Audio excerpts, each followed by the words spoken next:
કમલેશ્વર મહાદેવનું મંદિર નારાયણ સરોવરથી માતાના મઠ વચ્ચે આવે અને આ કલ્પવૃક્ષનું ઝાડ છે. એમાં એવું કહેવાય છે કે વર્ષમાં એક જ વખત એક જ સિંગલ ફૂલ આવે ને એ સીધું આ કમલેશ્વર મહાદેવને ઓટોમેટિક ચડી જાય. તો એ માટે જોવા આવ્યા અમે સ્પેશિયલ. ગામથી થોડું અંદર 2-3 કિલોમીટર. જગ્યા બહુ સારી એવી. વડ છે, વડવૈયો ના મહાદેવનું મંદિર. બેઠક વ્યવસ્થા પણ સારી છે. અને આજે સામે છે કલ્પવૃક્ષ. એ તમને બતાવું નજીક છે. પેલા મહાદેવના દર્શન કરી લઈએ. કમલેશ્વર મહાદેવ.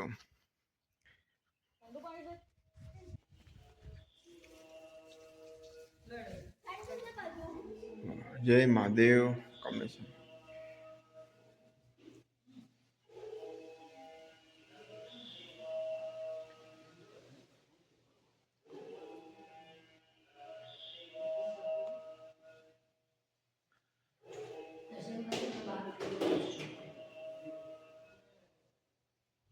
કમલેશ્વર મહાદેવ મંદિરનું પરિસર સારું એવું.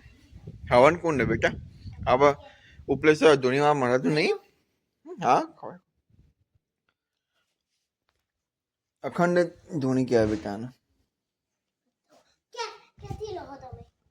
અહીંયા જે ઠંડુ હોય તેથી લઈ લેવાનું, આપણે ભગવાન નહીં.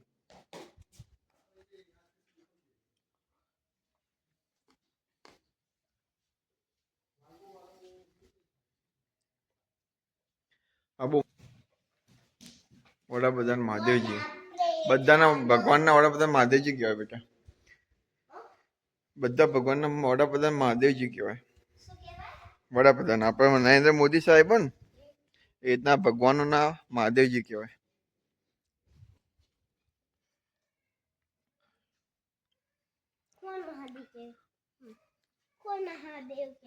રે આપણા અંદર શિવજી એ મહાદેવ એ ભગવાનોના વડાપ્રધાન કહેવાય. એ ઝાડ ઉપર કલ્પવૃક્ષ પર વર્ષમાં એક જ ફૂલ આવે, સિંગલ ફૂલ. એ પણ ફૂલ ઓટોમેટિક આ મહાદેવનું જે શિવલિંગ હતું ને એમને ચડાઈ જાય.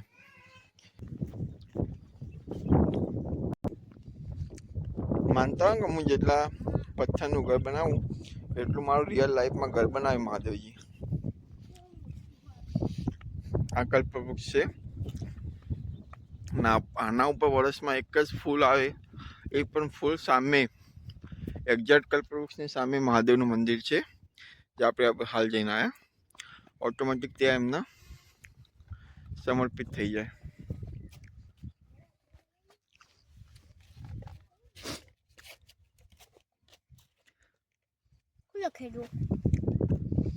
સાચા હૃદયથી જે માગશો ને તમે એ તમારી માનતા પૂરી થશે.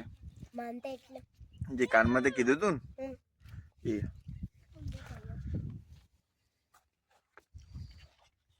દયા પર કચ્છ ના કહેવાનું નહીં, કોઈ કહેવાનું નહીં. તો પૂરી થાય આપણી. પૂરી થઈ જાય ને તો જ કહેવાની. પૂરી થઈ ગઈ હતી. હા તો કહેવા. બે હાથ જોડીને.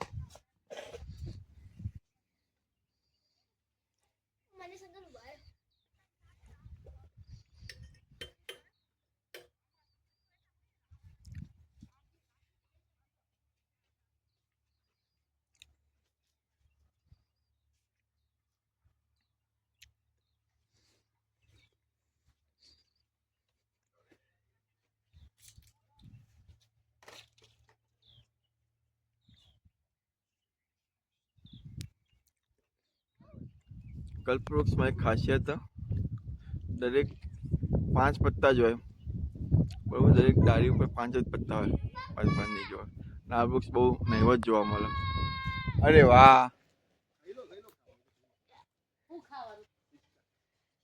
હા